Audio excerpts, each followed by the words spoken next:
haircut. Oh, thank you, thank you, thank you. It looks great, doesn't it? It looks fantastic.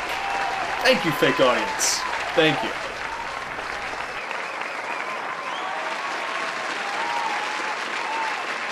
Now, even though something still felt off after I stopped shoving my thumb into my face, I had plenty in life to distract me. I mean, a kid's attention span isn't really that long anyway. You give one a toy, and then a minute later they've already moved on to the box that it came in. As an adult, I know for a fact that we don't have that problem. It's not like I'm just gonna find some box and suddenly get distracted because, you know, I'm in the middle of telling this story, so it's gonna take a lot more to... Oh my god. It's a box! I could do so much with this!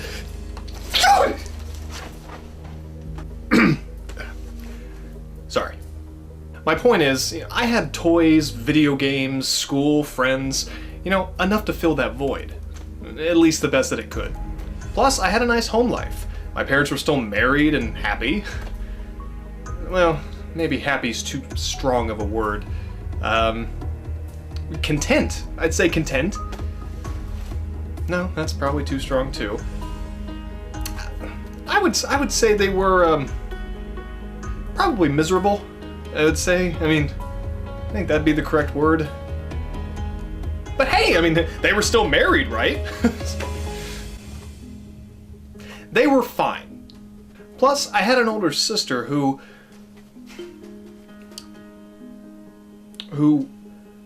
was always there for me, you know, to take care of me.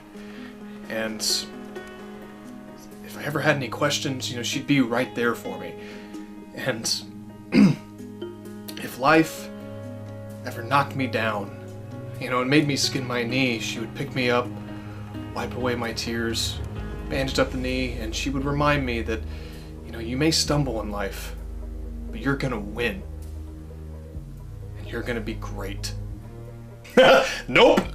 You see, my sister and I, we have a wonderful relationship now, but between the ages of 5 and 10 for me, she was a teenager. Now at first, she was fine, there were no issues, but then all of a sudden, just one night, the puberty fairy decided to pay her a visit. Now I'm not exactly sure the conversation that took place between my sister and the puberty fairy, but I'm pretty sure it went something like this. Be a bitch! Okay. After that, everything changed. I still remember the morning after. I was sitting at the kitchen table, you know, waiting for my breakfast, and my mom was making it in the kitchen and, you know, working hard to make sure that her family had the fuel needed to get through the long day. My dad was sitting at the head of the table, you know, reading the newspaper, just like all fathers do. And then my mom, you know, brought out our delicious, huge bowls of cereal. Way to go above and beyond, Mom. Ooh, Captain Crunch! Well, I do love me some Captain Crunch. My dad, however, did seem a little bit displeased. Just cereal? Now, apparently, that was the wrong thing to say. Well, I'm running late, and I have to be at work in 20 minutes, so maybe next time, instead of just sitting there reading the paper and complaining, you could come and help me make a better meal than just off-brand Captain Crunch. Oh, this isn't even real Captain Crunch. Well, if you had told me you needed help, then I would have helped you. What am I, psychic? You know what? I hope you are, because I want you to read my mind right now, because I don't think it's appropriate for the kids. Kiss my ass. Suck on mine. They were fine. My mom then shouted to my sister, who was still in her room. Honey, come on in here and get your breakfast before it gets cold. Don't you mean warm, Mom? Oh, you shut it. My sister then walked into the dining room, ready to kill.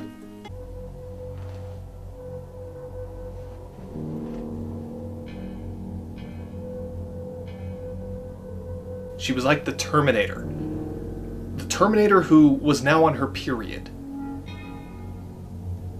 So a much more dangerous Terminator. My dad noticed as she walked up to the table and decided to make a joke.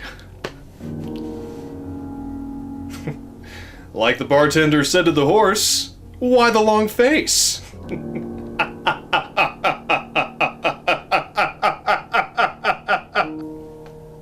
Had to wait 20 minutes for him to stop laughing. My sister then targeted him for termination. I'm upset because I wanted to play my Game Boy, Dad! But you didn't buy any batteries for me.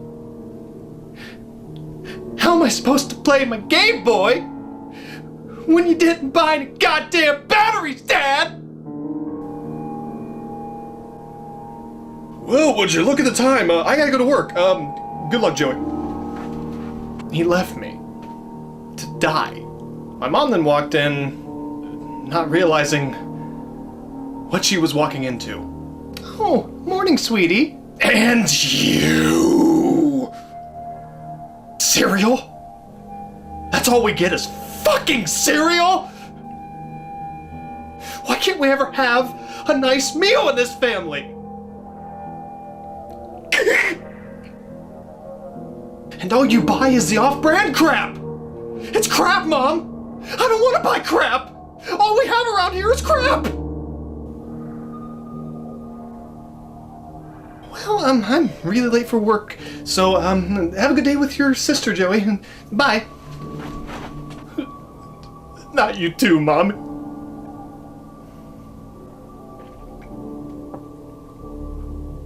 What are you staring at, queer?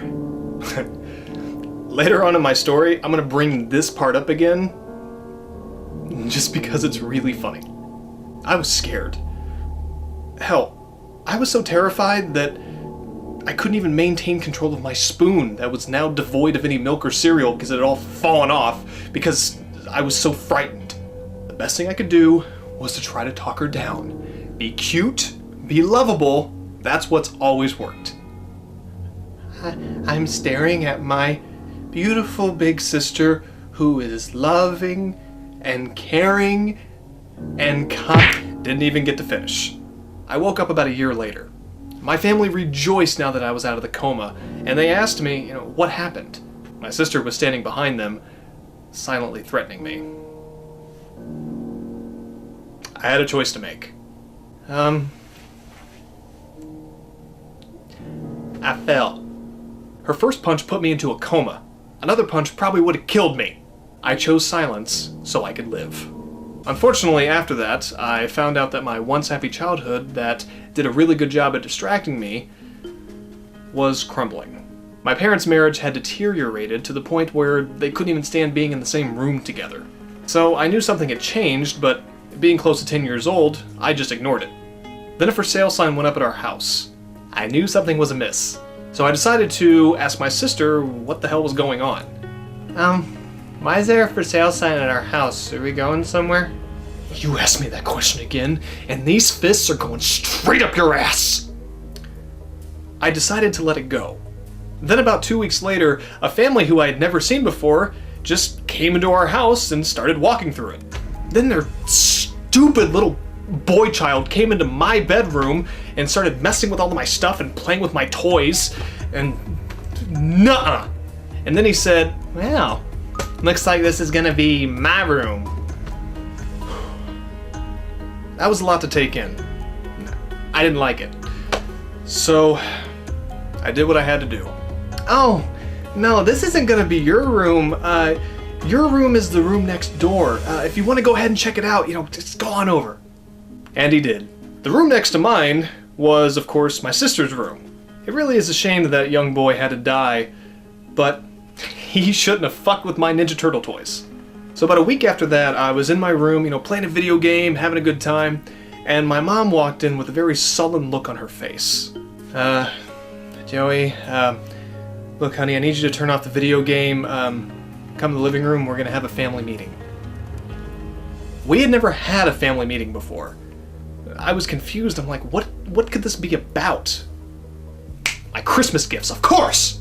Now, even with that thought popping into my noggin, I still wanted to finish my game first. Mom, can it wait? I've been trying to beat this game forever and I'm really, really close. She then came over and unplugged my video game. I took that as a no. I walked into the living room and saw my sister sitting in the corner, looking kind of sad, my dad sitting on the other side of the room with the same sullen look on his face that my mom had. My mom sat next to my dad, but it still felt like they were miles apart. I looked at my sister and it looked like she'd been crying. And I was so shocked, like my big sister was crying. I couldn't comprehend it because I didn't think she had any emotion at all, besides pissed. I didn't get why she was so sad.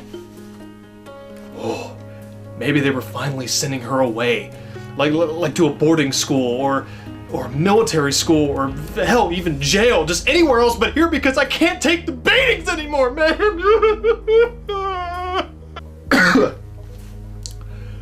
Anyway, we sat in silence for what felt like forever.